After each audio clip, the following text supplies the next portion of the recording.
And we say hello to Vic Fingerhut, veteran international polling and media consultant who has designed some of the most iconic campaigns for progressive parties and labor unions, both here and overseas, for decades, ranging from the TV campaign, which Newt Gingrich still blames for sinking his so-called contract with America, to the defeat of a four-term and supposedly unbeatable right-wing government of Australia through a campaign based on workplace issues. Vic also stood out in 2016 in strongly rejecting the idea there was no rational path for a Trump victory, pointing out the serious threat of a non-traditional Republican candidate like Trump posing as a populist. Vic Fingerhut, thank you for joining us today on the America's Democrats podcast. Well, thanks for having me. It's always interesting and fun to be with you. Yeah, thank you. And, we'll step back in time a little bit. We'll get to 2016 in a moment, but 2 years ago, you raised some red flags that Dems, they needed to run on health care. Is that still the case? It's definitely the case. The amazing thing about the American electorate is we could have wars, which we do have. We could have pandemics, which we are having. We can have major things happening in the streets, which we are. And yet, many of the perceptions that voters have of the two parties remain remarkably constant. They change a little bit over time, and I'll get to that when we talk about the economic issue. But the healthcare issue has been a democratically valenced issue for 30 or 40 years. And it's very difficult for the Republicans to be believable, whether it's Republican or Trump, on that issue. All the polls, including those of the last week, indicate that that's the strongest Democratic suit for 2020 right now. Now, the short-term stuff, COVID and the George Floyd stuff, they're kind of in a different category. They're very immediate. But in terms of long-term, enduring perceptions of the parties, people have a lot of suspicion about the Republicans. They oppose Medicare. They have periodically tried to trim Medicare back, very unpopular. The Democrats have always been leading the charge on that. It's the party of Roosevelt who gave us Social Security, the party of Kennedy that gave us Medicare. And people, believe it or not, as distantly in the past as that is, as our people still remember that. I'm always amazed. I've been polling for many decades now, and I'm always just overwhelmed by the constancy of people's perceptions. They change, but they change gradually over time. And we'll see how this is a problem for us to some degree on the economic issue. But on the healthcare issue, we should just bear down on them because not just because it's good politics, it's because of who the Democrats represent. I mean, no one handed us Medicare. No one handed us all the measures that we have that help regular Americans deal with their health care, and we still have issues we need to help them more. It's what the Democratic Party has been fighting for since Social Security, fought for several years to get John Kennedy's program. It's not a campaign issue. It's who the Democrats are. And even in the sessions in Congress when no one's paying attention, the Democrats are there day in and day out trying to protect, expand the health care of regular, everyday Americans. We're going to keep doing that, whatever happens in elections and so on. But that's who we are, and that's never going to change. And it's given the fact that over the last 3+ years, the Republicans have tried to strip away, destroy, get rid of the Obamacare, if you will. It's clearly a wildly popular program, strong enough that even with full control, they couldn't get rid of it. Mm-hmm. Mm-hmm. And that certainly stands for something. Yeah, I think it's, it reflects the basic difference in attitude about the two parties. And the Republicans have been on the wrong side of this this issue since Medicare, since John Kennedy.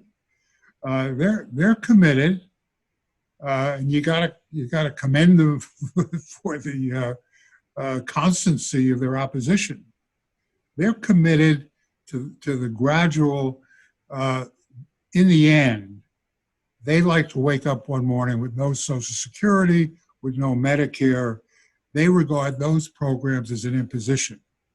And they're entitled to their view, but without the Democratic Party fighting them tooth and nail every day, those programs are in serious jeopardy.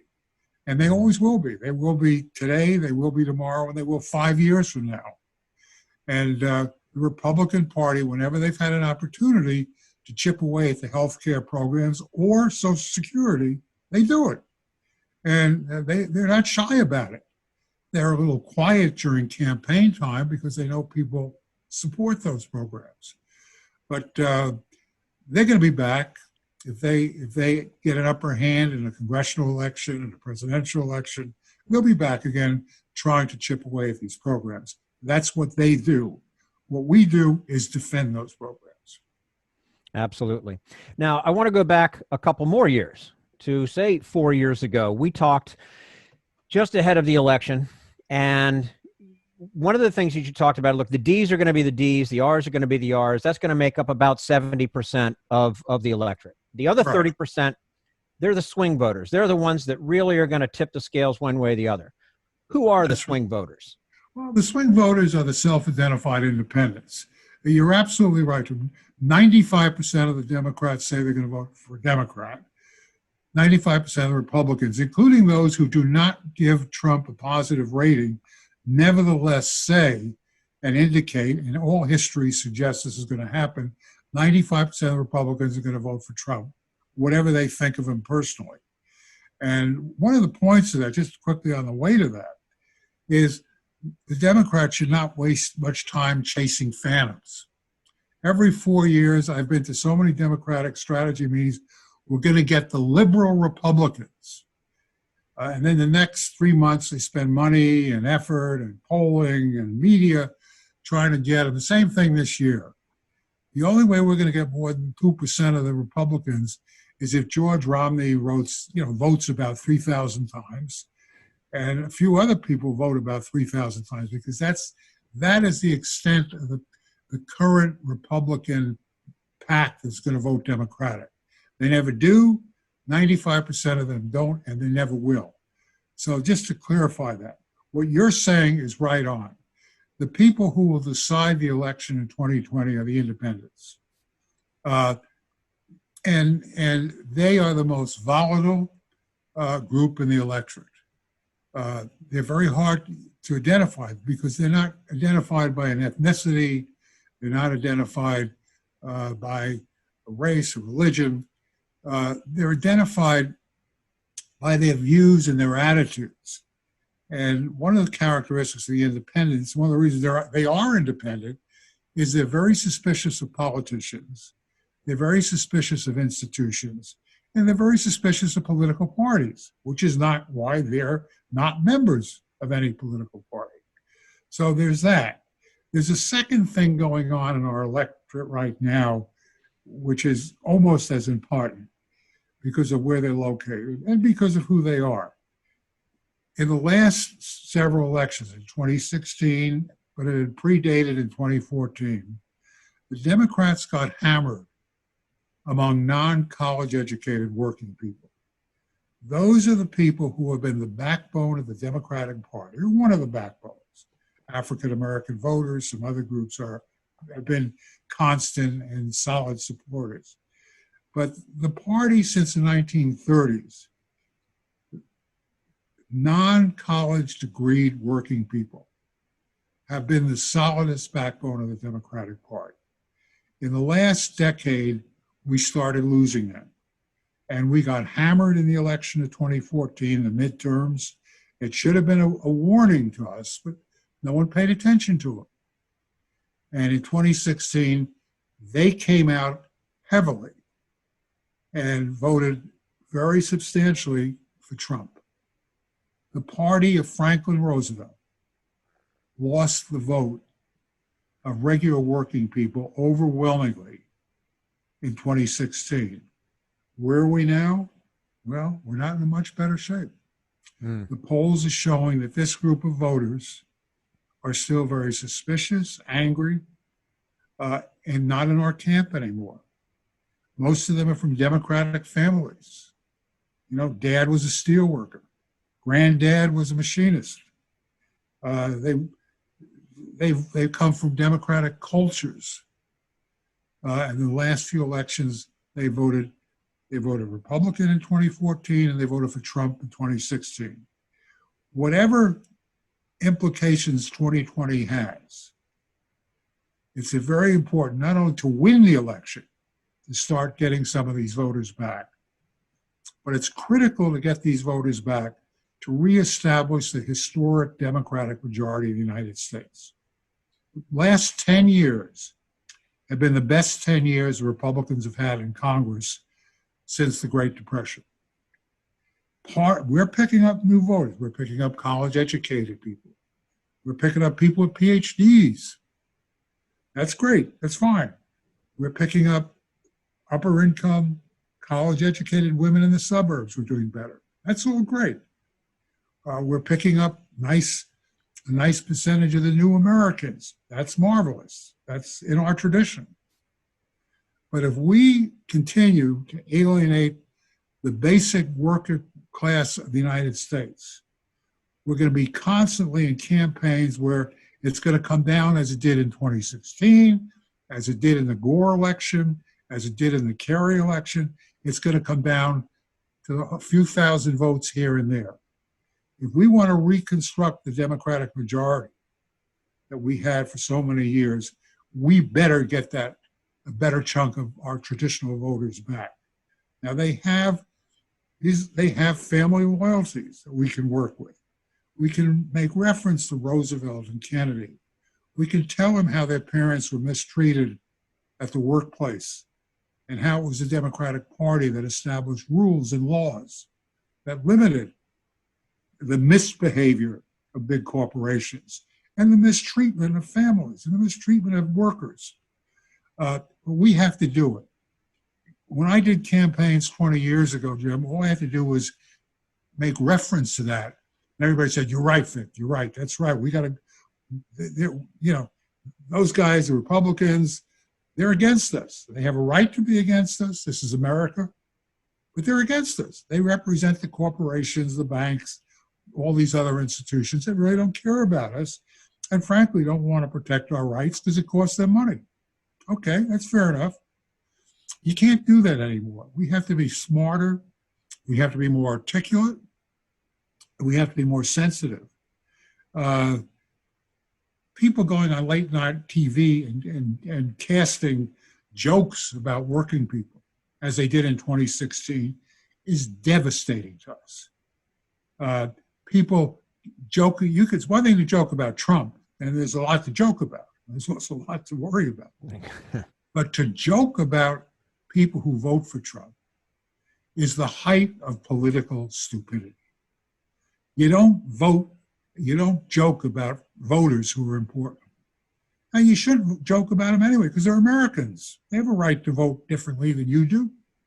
That's part of our system. So all I'm saying is we have our work cut out for us. And we're going to be up against it in 2020. All the numbers right now, even though Trump is down and all the headlines are that he's in free fall, and I hope that's true. It'll make life a lot easier for all of us.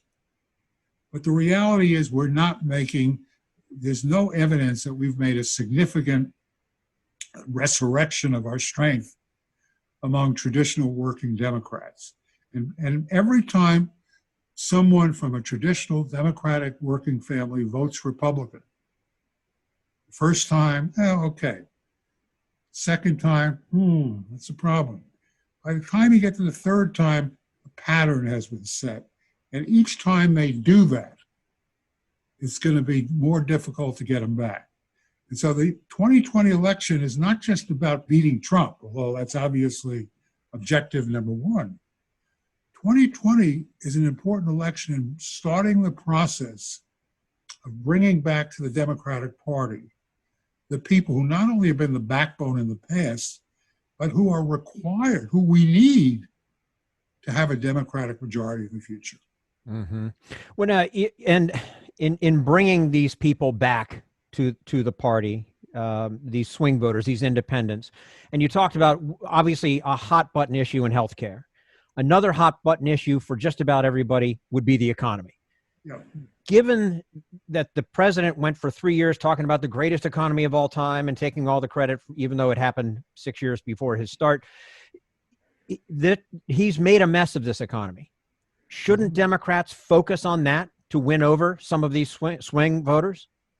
Well, that's a very good question, Jim. And to begin with, the economy probably is the only issue that Trump can win on. We can look at what's happened in the economy, first of all, the first 3 years of his administration, particularly in the old Rust Belt, Ohio, Michigan, Wisconsin, Pennsylvania. Millions of folks up there, rightly or wrongly, attributed better times to Trump and the Republicans. We can say, well, that's nonsense. The recovery was in motion in the last year of the Obama administration, so on and so forth. But we can say whatever we want on that score. The fact of the matter, many people believe that the Democrats have neglected the Rust Belt for years, and that for whatever reason, the economy grew for the first 3 years of the Trump administration. I've had focus groups of union members who for years, 80% D's, 70% Democrats, who said to me, and I think I'm always nervous about putting this on here, but I think it's important that we not be blinded by things like we were in 2016 and say, oh, things are going well, blah, blah, blah. Let me just tell you, we had working people who I know had been Democrats historically, who said, Vic, the last 2 or 3 years of the Democrats, we were only working 30 hours a week, 20 hours a week. During the last year or two under Trump, we're working overtime. We're making big bucks. We're making more money than we have in years. And okay, then comes the pandemic. Then comes, George Floyd. And the question is, well, we've had record levels of unemployment. These are depression levels of unemployment. And we went back and asked polls, and there are polls coming out almost daily. Who do you trust to manage the economy better, the Democrats or Republicans? Who do you have more confidence in leading the economic recovery? The Democrats or Republicans? And the data, not my opinion, probably you and I agree, those people are blinded about what happened, are saying the Republicans by 6 to 8 points. This at a time when they're down 8 or 10 points in the polls. So the economy is the one place where Trump could beat us if we don't do it right. Well, you say, well, how can you change the economy? Well, a lot of ways. The basic question that most polling firms are asking is who's best for managing the economy? Or who's best for managing the recovery? Well, that turns the economic issue into a management issue. And for years, that's been a Republican strength. Even in the years they didn't have an advantage, that was the best reading on the economic issue they got. You say, well, isn't that the issue? Well, the issue isn't just that. The issue is managing the economy for whom? When you added that in a question, the same people who said the Republicans by 10 points would better manage the economy, when you ask them who would better manage the economy in a way that helps ordinary working families, families like yours, we pick up 10 points and we obliterate that lead. So the first kind of lesson in all this is that Democrats talking about the economy, whether it's in your congressional district your state, or wherever, but particularly in the swing areas, is don't talk about it as a management issue. Talk about it on the basis of a populist for whom, whose side, the economy for whom. And at that point, their lead, even Trump's lead, is significantly negated. It doesn't mean we have a huge lead at that point, but his lead is obliterated. We say, well, can we do better than that? Yeah, we can do better. Obviously, we have to keep exploring this between now and election day. But, for example, focus groups we've held among workers from the swing states, from Ohio, from Pennsylvania, from Wisconsin, who say, well, Trump's doing a pretty good job on the economy. Yeah, he's probably not doing it just to help us, but what I've just said. But then when you ask them, who's on your side at the workplace?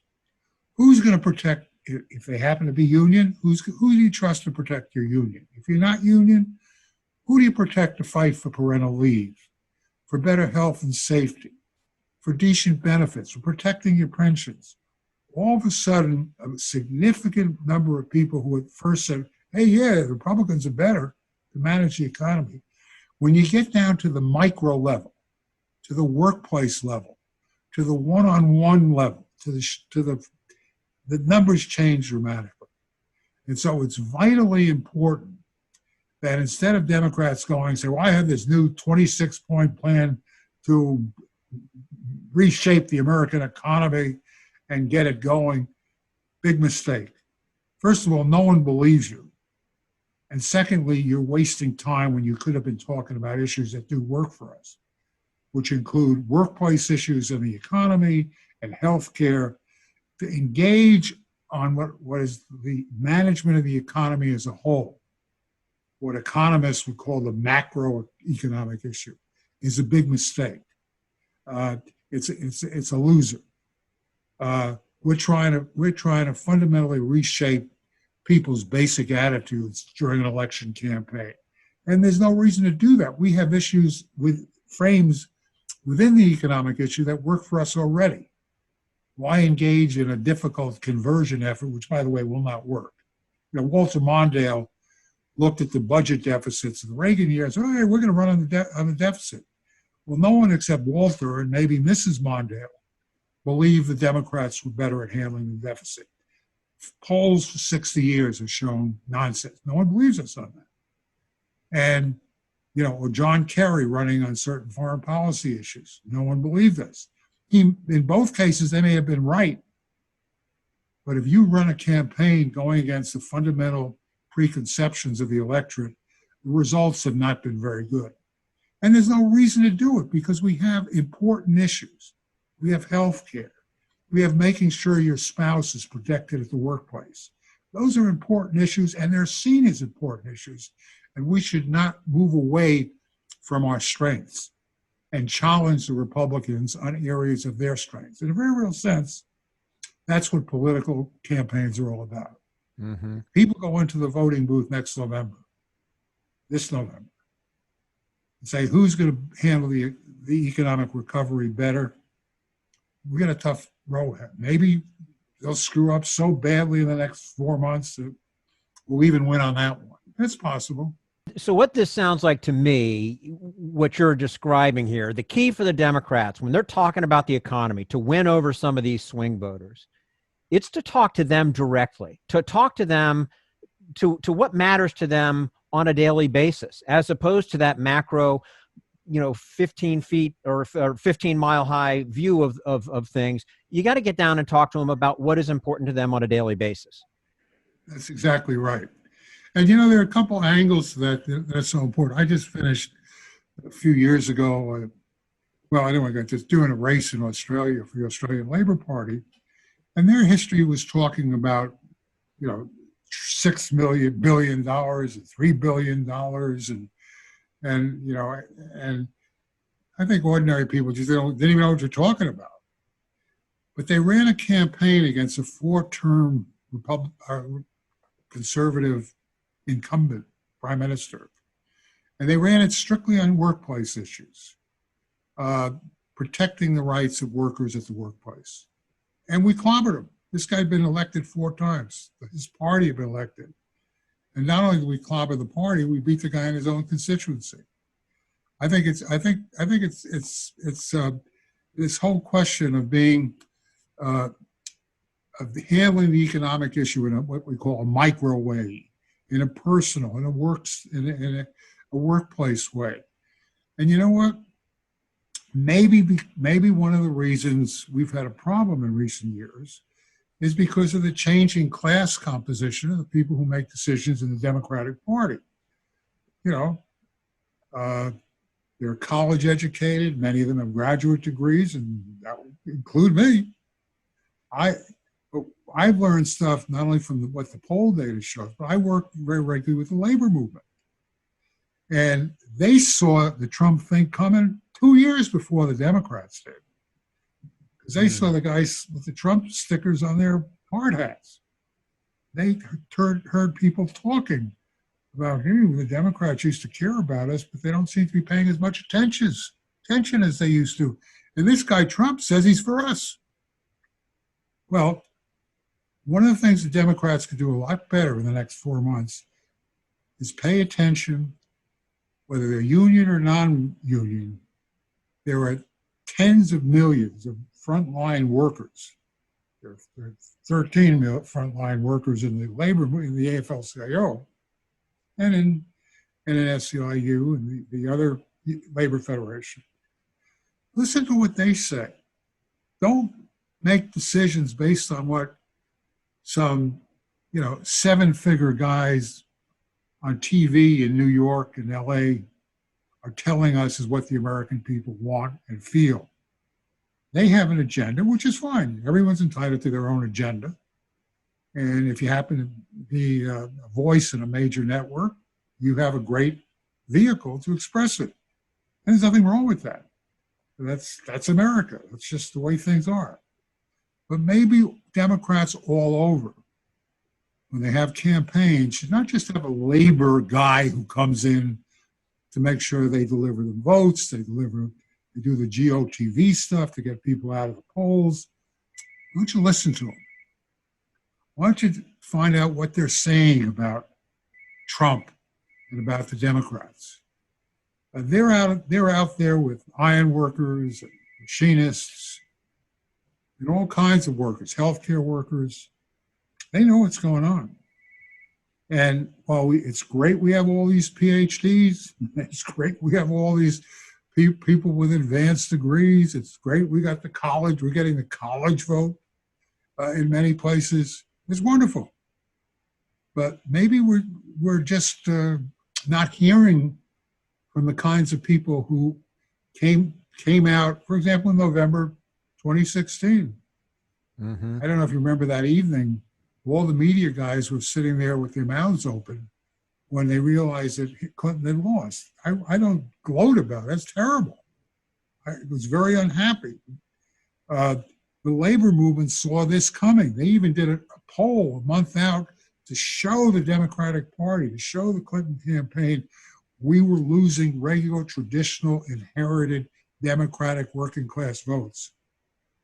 And unfortunately, the Clinton campaign and everybody else, the media, it's in the bag. Remember the line? There was no rational path for a Trump victory.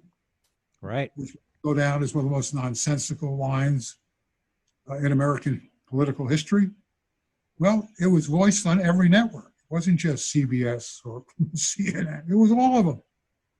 And so maybe our folks want to turn off some of that stuff and maybe go down and chat with the construction guy or a friend of theirs or a cousin or someone who's in the labor movement.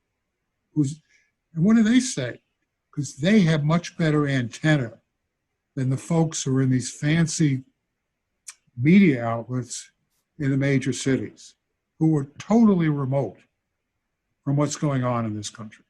We're speaking with Vic Fingerhut, veteran international polling and media consultant who has designed some of the most iconic campaigns for progressive parties and labor unions, both here and overseas, for decades. Vic, what symbols should Democrats be highlighting? Well, I think there are just a few simple ones. I mean, first of all, we should talk of, we should evoke Roosevelt and Truman and Kennedy. They represent different parts of the country.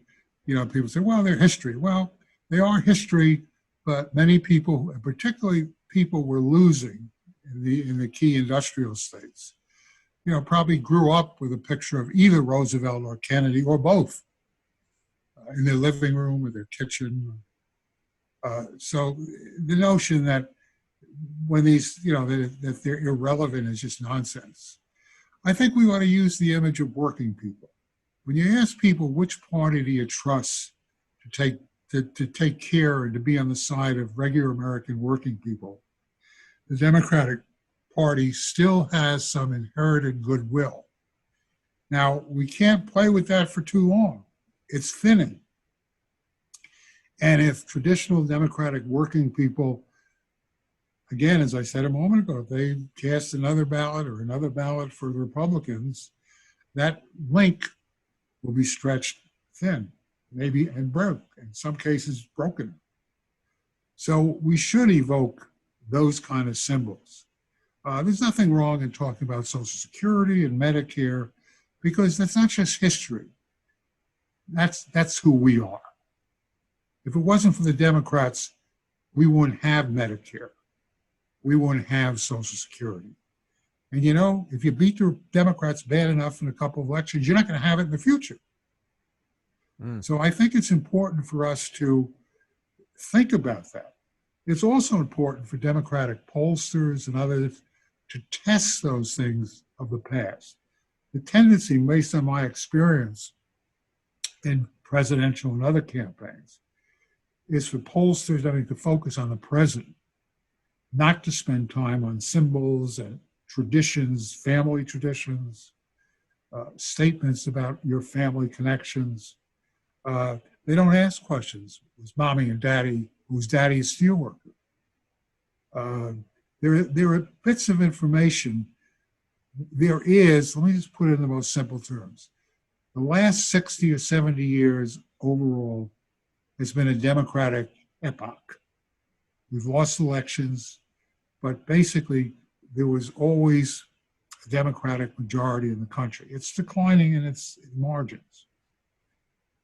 If we don't talk about those things, if we ignore them, you can bet the Republicans aren't going to raise them. Those are sources of strength. And not just because it says, hey, look how great we were 60 years ago.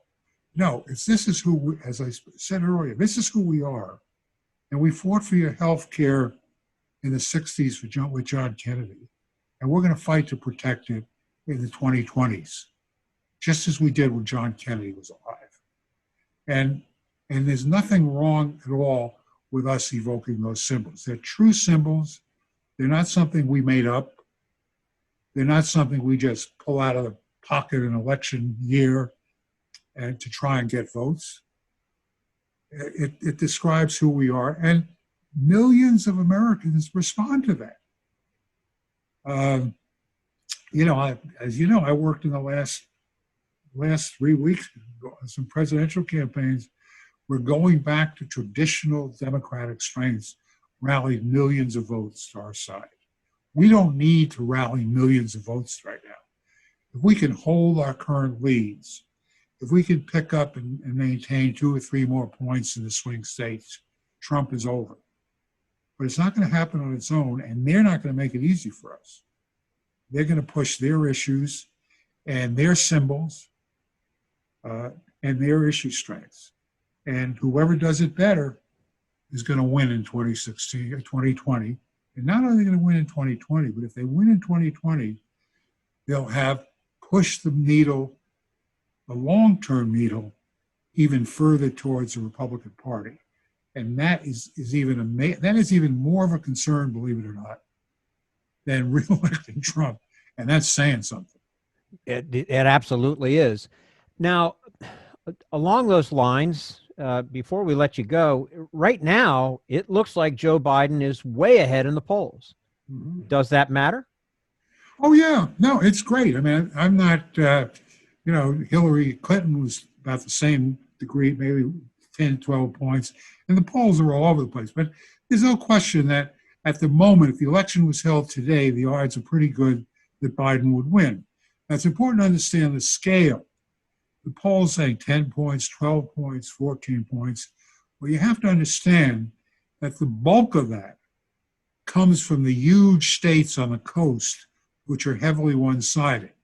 They're from California, where there's a 25-point Democratic lead, New York, Massachusetts, New Jersey, heavily populated, heavily Democratic states. When you take, and those are, the Democrats are going to win those overwhelmingly. They don't have to run a campaign in any of those states.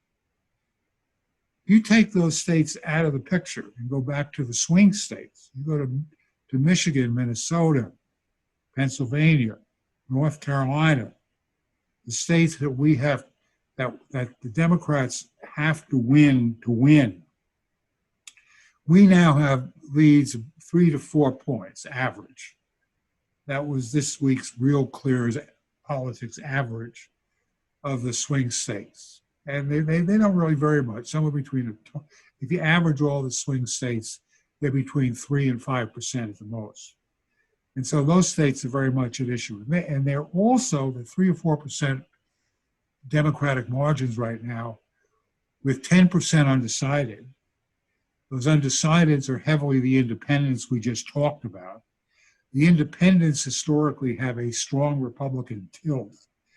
In 2016, the independents came in at the end and voted overwhelmingly for Trump. So when you factor all those things, yeah, we're winning 8 or 10 points nationally, but this election is far from over. Mm-hmm. I recently heard somebody talking, and they said, there are plenty of people out there right now that believe if Joe Biden doesn't say anything and just lets the president keep talking, he could win. But as an analogy, that is kind of the same sort of mistake that Hillary Clinton made heading into 2016, correct? And not only that, she didn't talk about the right thing, and then, of course, demeaning the Trump voter. It just was the height of foolishness. No, I think Joe Biden, if he'll just be himself, he's always been on the side of working people. He has a wonderful record in support of working people. My own view is he should loosen up and just talk about that. He doesn't have to be so conscious about every comma and semicolon and choice of words. Or have any kind of super exuberance. He's a solid guy with a solid record. He's fought for the right things for many years, and he shouldn't be ashamed of saying it. He should be saying he's fought for 30 years to protect American health care. There's nothing wrong with that. Does it make him seem old? Well, maybe, but that's a good thing to grow old on, fighting for the health care of every American. Yes, has he fought for workers' rights? Yeah, he has a great record in workers' rights. The guy has a wonderful record, a democratic record, pro-working people record, the kind of record that people have voted Democratic for 60 or 70 years. And so I have I think the Biden campaign should do what they want. And maybe given Trump's incredible ability to put his foot in his mouth and say stupid things to alienate people, maybe it is a great strategy. Just let Trump talk and we beat him. I'm nervous about that kind of campaign. Reminds me of Tom Dewey and Harry Truman. The guy in the White House, he's just waiting to collect the White House. I'm not nervous at all about Biden speaking as he always has through most of his career. He's been for the right things. Sure, people, you're in politics for 40 years. You're going to get certain votes that some people don't like, or that were not progressive votes 40 years ago. By current standards, okay, fine. But I don't think Biden ought to be defensive either about his record, which I think is excellent, or his ability to express himself. I've listened to Biden speak over the years, and